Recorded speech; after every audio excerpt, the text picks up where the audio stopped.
2 Kings chapter 8.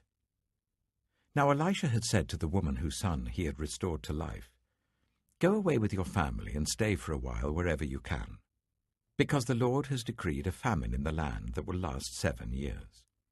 The woman proceeded to do as the man of God said. She and her family went away and stayed in the land of the Philistines for 7 years. At the end of 7 years she came back from the land of the Philistines and went to appeal to the king for her house and land. The king was talking to Gehazi, the servant of the man of God, and had said, "Tell me about all the great things Elisha has done." Just as Gehazi was telling the king how Elisha had restored the dead to life, the woman whose son Elisha had brought back to life came to appeal to the king for her house and land. Gehazi said, "This is the woman, my lord the king, and this is her son, whom Elisha restored to life." The king asked the woman about it, and she told him. Then he assigned an official to her case and said to him, "Give back everything that belonged to her, including all the income from her land from the day she left the country until now." Elisha went to Damascus, and Ben-Hadad, king of Aram, was ill. When the king was told, "The man of God has come all the way up here," he said to Hazael, "Take a gift with you and go to meet the man of God. Consult the Lord through him. Ask him, 'Will I recover from this illness?'" Hazael went to meet Elisha, taking with him as a gift 40 camel loads of all the finest wares of Damascus. He went in and stood before him and said, "Your son Ben-Hadad, king of Aram, has sent me to ask, 'Will I recover from this illness?'" Elisha answered, "Go and say to him, 'You will certainly recover.' Nevertheless, the Lord has revealed to me that he will in fact die." He stared at him with a fixed gaze until Hazael was embarrassed. Then the man of God began to weep. "Why is my lord weeping?" asked Hazael. "Because I know the harm you will do to the Israelites," he answered. "You will set fire to their fortified places, kill their young men with the sword, dash their little children to the ground, and rip open their pregnant women." Hazael said, "How could your servant, a mere dog, accomplish such a feat?" "The Lord has shown me that you will become king of Aram," answered Elisha. Then Hazael left Elisha and returned to his master. When Ben-Hadad asked, "What did Elisha say to you?" Hazael replied, "He told me that you would certainly recover." But the next day he took a thick cloth, soaked it in water, and spread it over the king's face, so that he died. Then Hazael succeeded him as king. In the 5th year of Joram, son of Ahab, king of Israel, when Jehoshaphat was king of Judah, Jehoram, son of Jehoshaphat, began his reign as king of Judah. He was 32 years old when he became king, and he reigned in Jerusalem for 8 years. He followed the ways of the kings of Israel, as the house of Ahab had done, for he married a daughter of Ahab. He did evil in the eyes of the Lord. Nevertheless, for the sake of his servant David, the Lord was not willing to destroy Judah. He had promised to maintain a lamp for David and his descendants forever. In the time of Jehoram, Edom rebelled against Judah and set up its own king. So Jehoram went to Zair with all his chariots. The Edomites surrounded him and his chariot commanders, but he rose up and broke through by night. His army, however, fled back home. To this day, Edom has been in rebellion against Judah. Libnah revolted at the same time. As for the other events of Jehoram's reign and all he did, are they not written in the book of the annals of the kings of Judah? Jehoram rested with his ancestors and was buried with them in the city of David, and Ahaziah his son succeeded him as king. In the 12th year of Joram, son of Ahab king of Israel, Ahaziah son of Jehoram king of Judah began to reign. Ahaziah was 22 years old when he became king, and he reigned in Jerusalem for 1 year. His mother's name was Athaliah, a granddaughter of Omri, king of Israel. He followed the ways of the house of Ahab and did evil in the eyes of the Lord, as the house of Ahab had done, for he was related by marriage to Ahab's family. Ahaziah went with Joram, son of Ahab, to war against Hazael, king of Aram, at Ramoth-Gilead. The Arameans wounded Joram. So King Joram returned to Jezreel to recover from the wounds the Arameans had inflicted on him at Ramoth in his battle with Hazael, king of Aram. Then Ahaziah, son of Jehoram, king of Judah, went down to Jezreel to see Joram, son of Ahab, because he had been wounded. 2 Kings chapter 9. The prophet Elisha summoned a man from the company of the prophets and said to him, "Tuck your cloak into your belt, take this flask of olive oil with you, and go to Ramoth-Gilead. When you get there, look for Jehu, son of Jehoshaphat, the son of Nimshi. Go to him, get him away from his companions, and take him into an inner room. Then take the flask and pour the oil on his head and declare, 'This is what the Lord says, I anoint you king over Israel.' Then open the door and run. Don't delay." So the young prophet went to Ramoth-Gilead. When he arrived, he found the army officers sitting together. "I have a message for you, Commander," he said. "For which of us?" asked Jehu. "For you, Commander," he replied. Jehu got up and went into the house. Then the prophet poured the oil on Jehu's head and declared, "This is what the Lord, the God of Israel, says. I anoint you king over the Lord's people Israel. You are to destroy the house of Ahab your master, and I will avenge the blood of my servants the prophets and the blood of all the Lord's servants shed by Jezebel. The whole house of Ahab will perish. I will cut off from Ahab every last male in Israel, slave or free. I will make the house of Ahab like the house of Jeroboam, son of Nebat, and like the house of Baasha, son of Ahijah. As for Jezebel, dogs will devour her on the plot of ground at Jezreel, and no one will bury her." Then he opened the door and ran. When Jehu went out to his fellow officers, one of them asked, "Is everything all right? Why did this maniac come to you?" "You know the man and the sort of things he says," Jehu replied. "That's not true," they said. "Tell us." Jehu said, "Here is what he told me. This is what the Lord says. I anoint you king over Israel." They quickly took their cloaks and spread them under him on the bare steps. Then they blew the trumpet and shouted, "Jehu is king." So Jehu, son of Jehoshaphat, the son of Nimshi, conspired against Joram. Now Joram and all Israel had been defending Ramoth-Gilead against Hazael, king of Aram. But King Joram had returned to Jezreel to recover from the wounds the Arameans had inflicted on him in the battle with Hazael, king of Aram. Jehu said, "If you desire to make me king, don't let anyone slip out of the city to go and tell the news in Jezreel." Then he got into his chariot and rode to Jezreel, because Joram was resting there, and Ahaziah, king of Judah, had gone down to see him. When the lookout standing on the tower in Jezreel saw Jehu's troops approaching, he called out, "I see some troops coming." "Get a horseman," Joram ordered. "Send him to meet them and ask, 'Do you come in peace?'" The horseman rode off to meet Jehu and said, "This is what the king says, 'Do you come in peace?'" "What do you have to do with peace?" Jehu replied. "Fall in behind me." The lookout reported, "The messenger has reached them, but he isn't coming back." So the king sent out a second horseman. When he came to them, he said, "This is what the king says, 'Do you come in peace?'" Jehu replied, "What do you have to do with peace? Fall in behind me." The lookout reported, "He has reached them, but he isn't coming back either.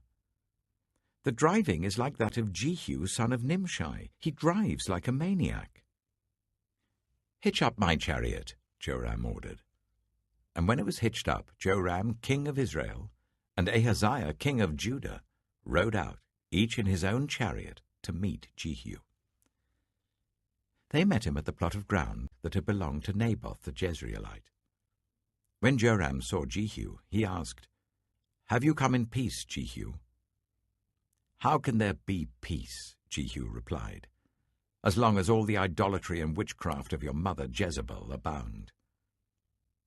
Joram turned about and fled, calling out to Ahaziah, "Treachery, Ahaziah!" Then Jehu drew his bow and shot Joram between the shoulders. The arrow pierced his heart, and he slumped down in his chariot. Jehu said to Bidkar, his chariot officer, "Pick him up and throw him on the field that belonged to Naboth the Jezreelite. Remember how you and I were riding together in chariots behind Ahab his father, when the Lord spoke this prophecy against him?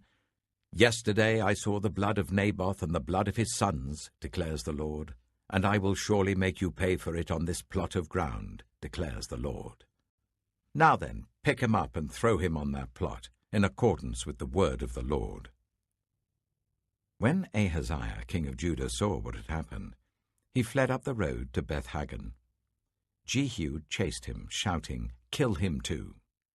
They wounded him in his chariot on the way up to Gur near Ibleam, but he escaped to Megiddo and died there. His servant took him by chariot to Jerusalem and buried him with his ancestors in his tomb in the city of David. In the 11th year of Joram, son of Ahab, Ahaziah had become king of Judah. Then Jehu went to Jezreel. When Jezebel heard about it, she put on eye makeup, arranged her hair, and looked out of a window. As Jehu entered the gate, she asked, "Have you come in peace, you, Zimri, you murderer of your master?" He looked up at the window and called out, "Who is on my side? Who?" 2 or 3 eunuchs looked down at him. "Throw her down," Jehu said. So they threw her down, and some of her blood spattered the wall and the horses as they trampled her underfoot. Jehu went in and ate and drank. "Take care of that cursed woman," he said, "and bury her, for she was a king's daughter." But when they went out to bury her, they found nothing except her skull, her feet, and her hands. They went back and told Jehu, who said, "This is the word of the Lord that he spoke through his servant Elijah the Tishbite. On the plot of ground at Jezreel, dogs will devour Jezebel's flesh. Jezebel's body will be like dung on the ground in the plot at Jezreel, so that no one will be able to say, 'This is Jezebel.'" 2 Kings, chapter 10.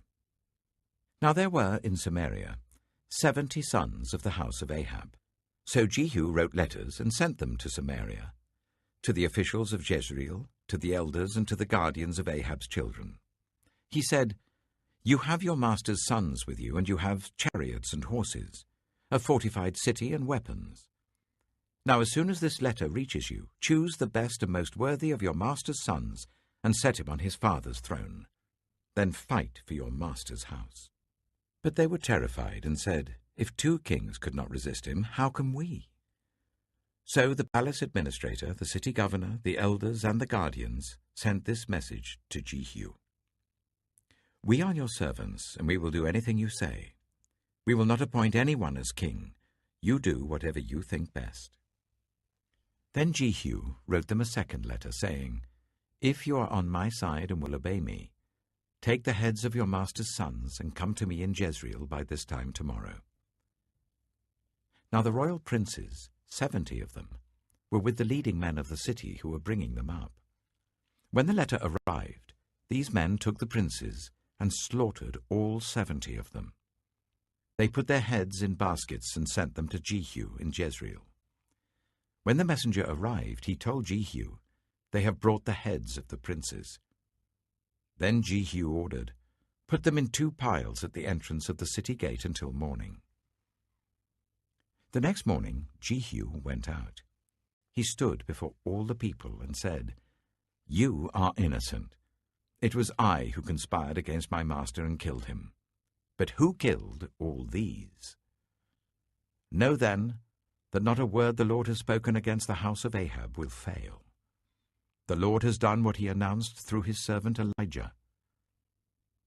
So Jehu killed everyone in Jezreel who remained of the house of Ahab, as well as all his chief men, his close friends, and his priests, leaving him no survivor. Jehu then set out and went toward Samaria. At Beth-eked of the shepherds, he met some relatives of Ahaziah, king of Judah, and asked, "Who are you?" They said, "We are relatives of Ahaziah, and we have come down to greet the families of the king and of the queen mother." "Take them alive," he ordered. So they took them alive and slaughtered them by the well of Beth-eked, 42 of them. He left no survivor. After he left there, he came upon Jehonadab, son of Rechab, who was on his way to meet him. Jehu greeted him and said, "Are you in accord with me, as I am with you?" "I am," Jehonadab answered. "If so," said Jehu, "give me your hand." So he did, and Jehu helped him up into the chariot. Jehu said, "Come with me and see my zeal for the Lord." Then he made him ride in his chariot. When Jehu came to Samaria, he killed all who were left there of Ahab's family. He destroyed them, according to the word of the Lord spoken to Elijah. Then Jehu brought all the people together and said to them, "Ahab served Baal a little. Jehu will serve him much. Now summon all the prophets of Baal, all his servants, and all his priests. See that no one is missing, because I am going to hold a great sacrifice for Baal. Anyone who fails to come will no longer live." But Jehu was acting deceptively in order to destroy the servants of Baal. Jehu said, "Call an assembly in honor of Baal." So they proclaimed it. Then he sent word throughout Israel, and all the servants of Baal came. Not one stayed away. They crowded into the temple of Baal until it was full from one end to the other. And Jehu said to the keeper of the wardrobe, "Bring robes for all the servants of Baal." So he brought out robes for them. Then Jehu and Jehonadab, son of Rechab, went into the temple of Baal. Jehu said to the servants of Baal, "Look around and see that no one who serves the Lord is here with you, only servants of Baal." So they went in to make sacrifices and burnt offerings. Now Jehu had posted 80 men outside with this warning, "If one of you lets any of the men I am placing in your hands escape, it will be your life for his life." As soon as Jehu had finished making the burnt offering, he ordered the guards and officers, "Go in and kill them. Let no one escape." So they cut them down with the sword. The guards and officers threw the bodies out and then entered the inner shrine of the temple of Baal. They brought the sacred stone out of the temple of Baal and burned it. They demolished the sacred stone of Baal and tore down the temple of Baal, and people have used it for a latrine to this day. So Jehu destroyed Baal worship in Israel. However, he did not turn away from the sins of Jeroboam son of Nebat, which he had caused Israel to commit, the worship of the golden calves at Bethel and Dan.